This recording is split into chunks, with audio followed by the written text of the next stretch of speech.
Station, this is Houston. Are you ready for the event? Houston Station, we're ready for the event. CBS Radio, this is Mission Control Houston. Please call station for a voice check.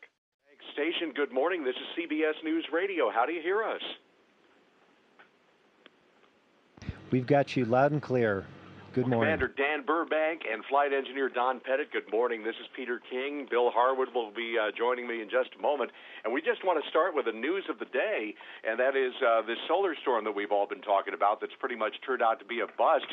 But we're wondering, and I think a lot of people would love to know, for Commander Burbank, what is protecting you from solar storms, solar flares, and the like?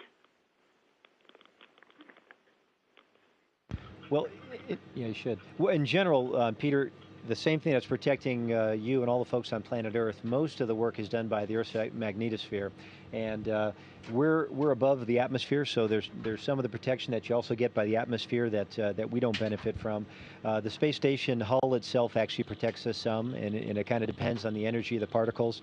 Don here has a particle detector that's actually showing you, I don't know if you're able to hear it at all, but it actually gives you an LED readout, and it'll actually indicate particle events. And depending on where we are in our orbit, there'll be times when that'll actually be a little bit more energetic, and if the sun's more energetic, you'll actually see an indication on here as well. If the situation were to become more dangerous, by the way, we are hearing that. Thank you for that. If the situation were to become more dangerous, where would you go for better protection?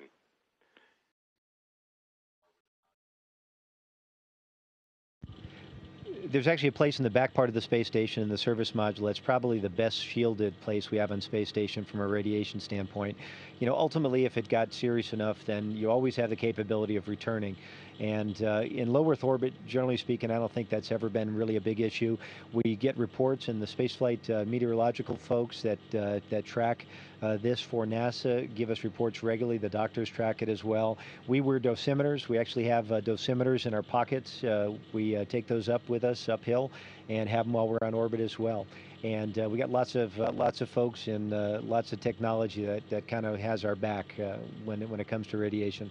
Great. And for Don, you know, we've seen some pretty amazing pictures that you guys have sent back, especially the Northern Lights, but we'd love a word picture on what you've been able to see, not just with the Northern Lights, but if you've been able to observe any of that sun activity out further into deep space from your vantage point. Right now, we have good viewing in the southern hemisphere during the nighttime. So we're looking at Aurora Australis, and if it wasn't for this press interview right now, I'd be in the cupola taking pictures, because we're currently between Antarctica and Australia, and that's where the hot region, so to speak, and this cosmic ray detector.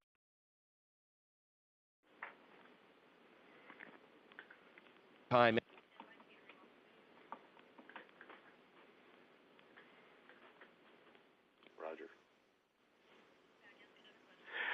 Don, we lost the last part of your answer. If you could backtrack just a couple seconds here. Okay, right now we're looking at Aurora Australis. The phase of our flight is conducive for looking at that, and we're seeing good displays of that. And it looks like luminous amoebas crawling around in the sky. Aurora is one of the most beautiful natural phenomenology that you can see at nighttime when you're in orbit. Hey guys, this is Bill Harwood over at the Kennedy Space Center, and Don, that's a fabulous description. You know, we've seen some video in recent weeks, time-lapse stuff that shows the aurora with great effect, I think, on the ground. But of course, nobody's got a bird's eye view like you guys. You know, I also like to say that there should have been a Greek goddess of Aurora. We have the goddess of the rainbow, the goddess of the sky, the goddess of waterfalls, and the goddess of all these other things. It's too, you know, Aurora is something that there should be a goddess of Aurora. Yeah, I guess there should. That's a pretty good description. Hey, let me shift gears real quick and touch on a couple of other things. And first, let me ask you a question, Dan. I was thinking the other day that if this had been the normal schedule, you'd be packing up, I guess, to head out in a week or so and come home, but instead, of course, you're here till the end of April. What kind of adjustment did that require of you to kind of reset your psychological clock, I guess, for an extended duration stay?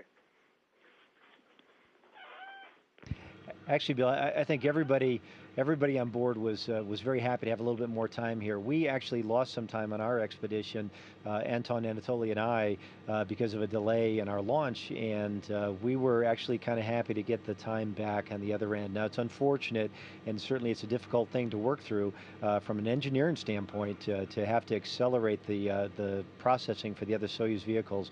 But just on a purely personal basis, it's great to have a little bit more time up here.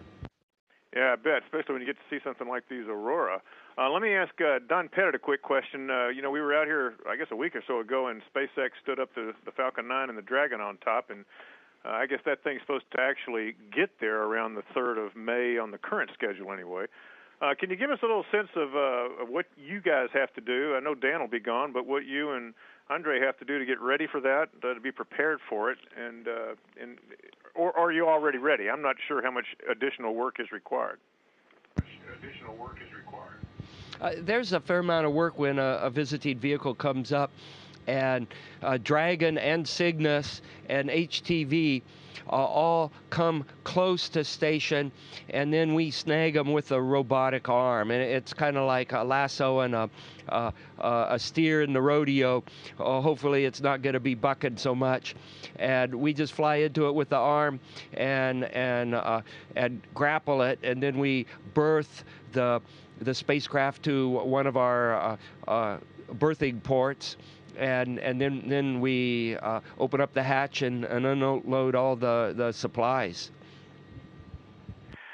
This is Peter again, and a question for both of you. This has to do with the extended stay, and I'm asking this because I got my refund today. I'm wondering if you guys have both gotten your taxes done, and if there's anything you have to do from up there to make it happen.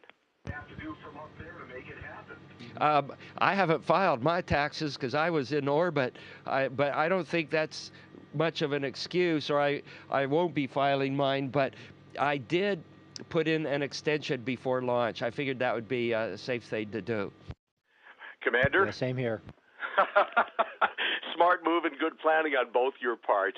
This is an election year, and, later on we'll be asking about people voting and stuff from space. But for the first time in a long time, space is part of the political equation. You're probably aware that one candidate has talked about moon bases and multiple rocket launches week after week from here in Florida. I'm wondering how you guys feel about this being part of the political landscape for the first time in a very long time.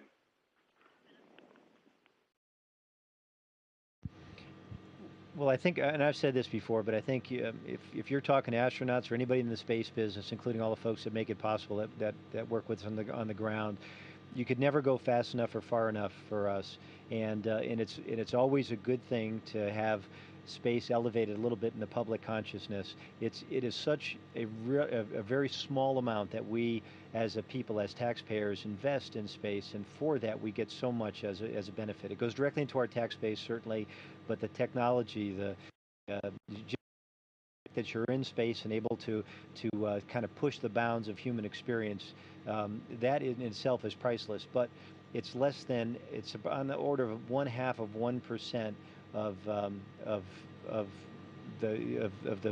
the wherewithal, the federal budget of the United States that we spend in space, and for that you get an awful lot. And I for one would love to see us do more. Now, with that said, we've got an awful lot of things that command our attention, and there's a lot of issues we need to work on the ground as well. But there's an awful lot of good we can do up here, and it benefits us on the ground.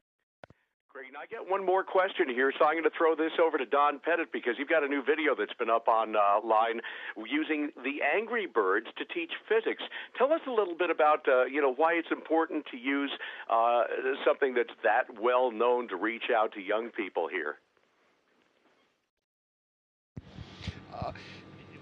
When you look at everyday life on Earth, whether it's entertainment or whether it's driving your car to work or whether you're just running the vacuum cleaner to clean your house, all of these endeavors utilize technology, and some of the technology we take for granted, and it's not necessarily simple technology. It may be basic technology, but it can get, the details can get rather involved. And I thought the Angry Birds was an interesting way to capture young people's minds and let them know that there's more to a video game than just shooting things and watching them splat on a wall. There's a lot of physics involved, and if you want to figure out how this game works, you need to understand the physics, and you can be a young person playing video games, and when it's all said and done, well, you know how to play a video game. But if you understand the physics behind it and you learn about the computer programming, when you're done with your entertainment, when you're done with your hobby, you can go out and get yourself a good job, and you can do interesting things with the knowledge that you gain. So I see any number of these venues as a means of getting people to become aware of the technology around them and become interested in the technology. It helps you be better citizens and ultimately allows you to go out and do very interesting things with your life.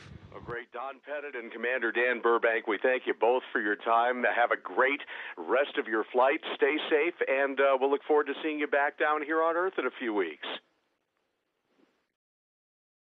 Peter, Bill, thanks very much. It was great spending time with you today. Us too. Station, this is Houston ACR. Thank you. That concludes the event. Thank you, CBS Radio. Station, please stand by while we reconfigure video and audio communications.